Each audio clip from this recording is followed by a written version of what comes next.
So what I'd like to share in this video is how I was finally able to connect my Kenwood 850 and my Kenwood 440 to the SDR Connect software on an M1 iMac. That I've been able to use it with the Yaesu 818 and the Kenwood 590 because they're newer radios, and the 590 just has a standard USB A to B cable that you plug into the computer, and the cat cable for the 818 had no issues either. But those two legacy radios, the 440 and the 850, I could not get them to communicate. I purchased the FTDI to USB cat cable and could not get it to communicate with the Mac. I got it to communicate with a third-party just terminal program, and then with a small Windows laptop and FL rig, it would communicate, but I couldn't get it to do what I wanted it to do, which was interface with this program so I could use the PAN adapter for it. So what I ended up having to purchase was another cable made by a company called Pikes or Pix. I'll show you their website in a minute. But they use a different, I don't know what's different about it. I'm not that versed in it. But I know that when I plugged it in, it worked right out of the box, and I wish I'd have gone to them first. It comes with this cable that connects to the rig, the DIN plug, and then it has a an RJ, well, a USB-B, and then they give you the USB A to B cable with it. And of course, a disk driver of disks. However, those drivers are for Windows, and my computer wouldn't read it, but I didn't need it. When I plugged it in, it worked, and that's all that mattered to me. So what I was able to do then is, this is their website, and PIEXX.com, and they go to their radio interfaces, and that's the one I got right there. It's in red.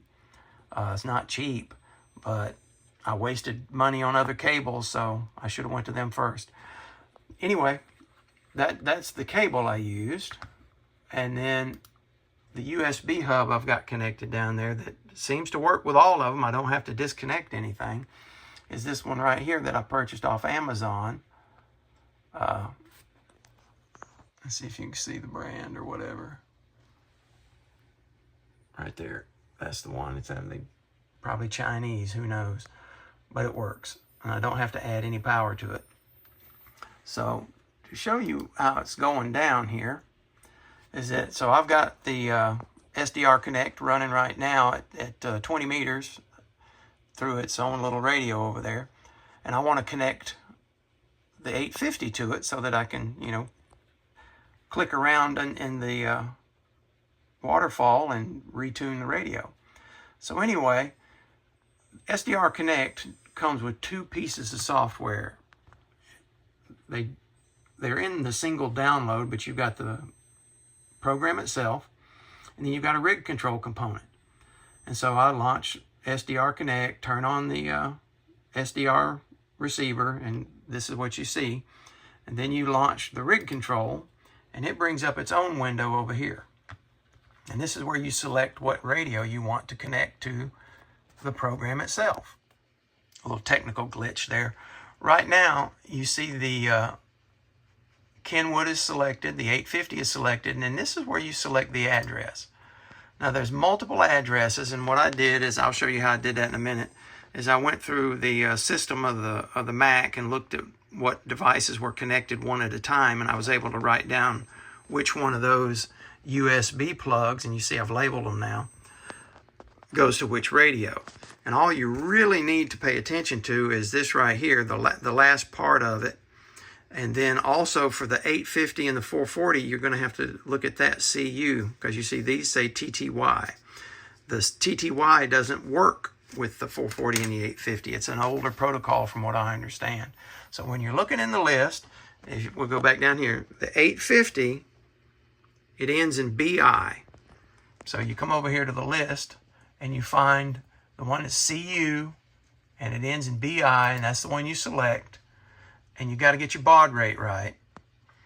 which the 440 and the 850 only go up to 4,800 baud. The Yaesu and the newer Kenwood are 9,600. So now I can click connect to rig. You heard the beep, it connected. Now I'm going to connect to the software program, SDR Connect. So now if I come over here, that's 14.251.3, and this one's not tuned yet because I haven't done anything. So now if I come over here, and let's pick a waterfall, like right there, I can see a signal coming through. I'm going to get close to it anyway. That's 14.233.3. I know that's not going to be tuned right, but there it is, 14.233.3. I'm going to give you some sound in the background. Let's see if we can't find. I've got the volume turned off up here. I don't like hearing it through the computer. There's a lag.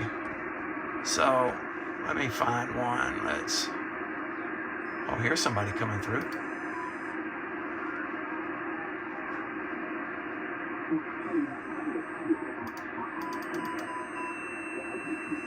I went the wrong way.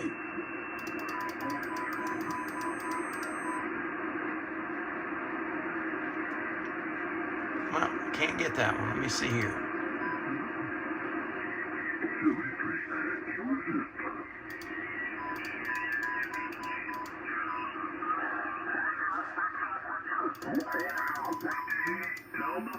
There we go.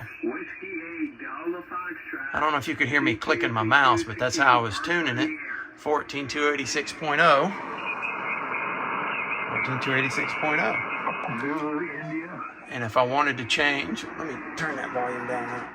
Now, if I wanted to change to say 40 meters, and I click the 40 meter button right here, it jumps to the 40 meter band and it tuned it to 7.150, and you come over here and we're at 7.150 lower sideband. So it works. And I tested that cable with the 440 before I bought a second one to make sure it works, so I know it does, but we'll hook it up here and I'll show you that. But you can just, I guess if you would like to see, I can change over to the, let me disconnect from SDR Connect, disconnect from the rig, and I can go straight over to my Yaesu. All right. And choose the 818. Where's it at? There it is. And then I'll have to choose the one that was for the Yaesu, which was DZO. And it's the TTY model. So, not that one. This one right here. Choose that, and it's 9,600 baud. Now I can connect to the rig. And now I can connect to SDR Connect. All right. Now, if you notice, I've got it set on FM. And now it's over, but over here it's on. Let me go to 20 meters and see if it just retunes the radio then. Let's see if I can back up and you can see if it'll do it. And there it did. 14.175, and that's where it's set right there. And it works the same way with the, it does with the 850. And the 590 does the same thing. I'm not going to bore you with that. But what I'm going to do now is, well, here, I'll show you.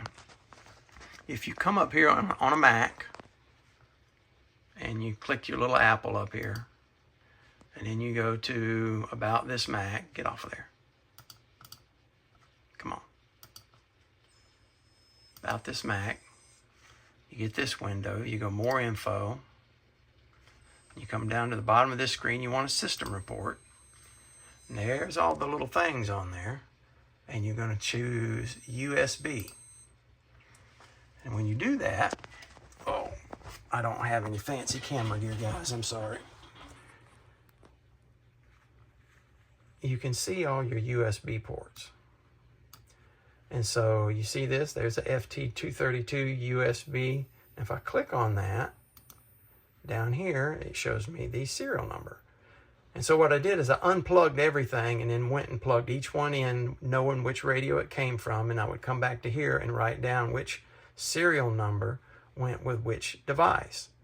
And so now what I'll do is I'll plug this new cable in, and then I'll be able to see what serial number it is and know that it goes to the 440. So I'm going to stop the video. I'll do that and I'll restart it. So I've plugged in the Pikes cable to the back of the TS-440, and I've added it to the USB hub and labeled it 440. But now I've got to go into the computer to see what its serial number is so that I'll know how to select it when I want to switch on the RigControl program of what rig I want to control. So as I'd mentioned before, you'll come up here, Apple menu, about this Mac, and over here you'll select more info. And then when this window opens up, you'll scroll down to the bottom of it and you'll want system report. And so now when we have that, I'm going to slide it over so I'm not stretching quite so far. All right. You'll come down this list right here. You want to see what the USB items are. I want to open the window up a little bit more. And so having already done this one at a time, the only one added is one of these two. They both look identical, but if I select one and look down here, the serial number is A5028BI. Well, that's the one that I had already listed for the 850. And so I want to see, well, what's this other one then? And it has a serial number different right here, the A7006X. And so I've documented that there for the 440. And as I mentioned before, when you're using that RigControl, you have to use the CU one, not the TTY one. It's something to do with the how old these rigs are. But anyway, this is what I need to remember, and I'm going to select the CU one, and the 440 only does 4800 baud. All right, so now I know what it is. I can close out all these windows. Okay. And I'm going to come over here to RigControl. And it's a Kenwood still, but this time it's the 440. Right there.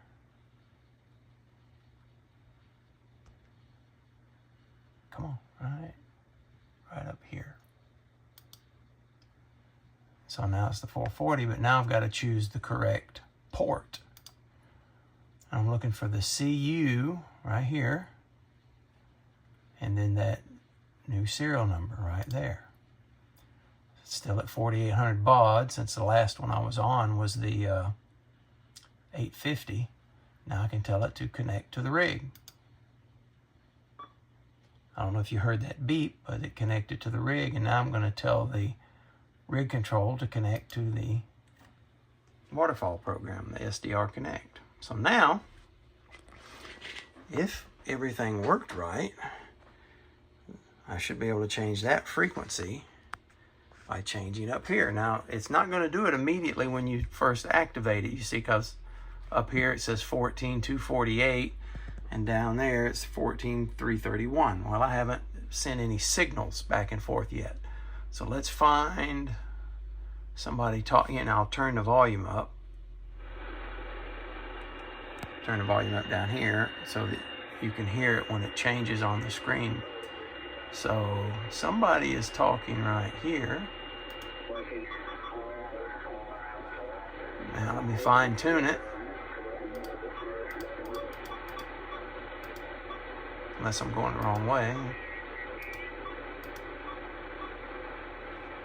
Well, they quit talking. Here we go. We'll try this one.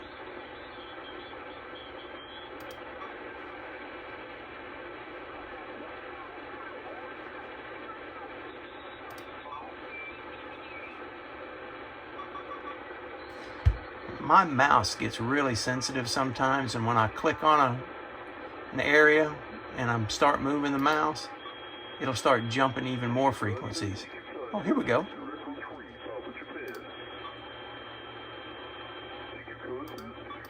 Oh, wrong way.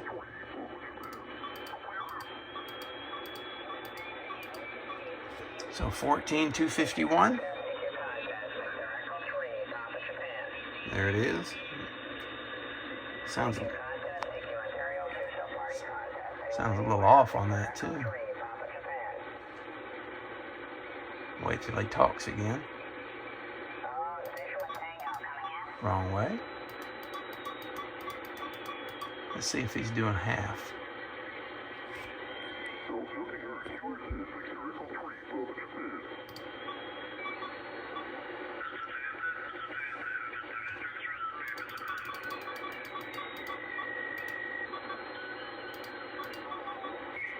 You see it jumping like that? That's my finger. I have this Apple Touch mouse where you can scroll with that, and that's really sensitive. I want to get a trackpad,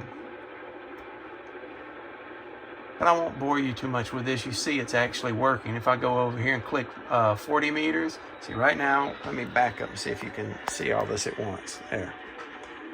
Right there, a little bit more. All right, I'm going to click on 40 meters, and the radio should change as well as the screen. There, I went 7150, 7150, and I'm real close to somebody having a conversation. Let's back it over.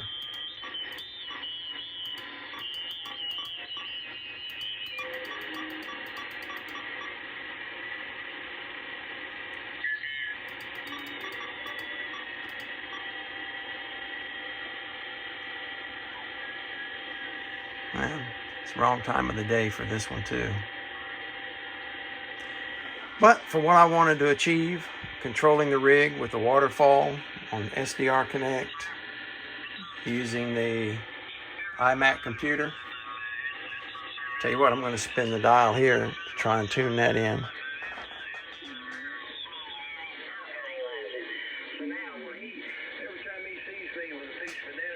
There.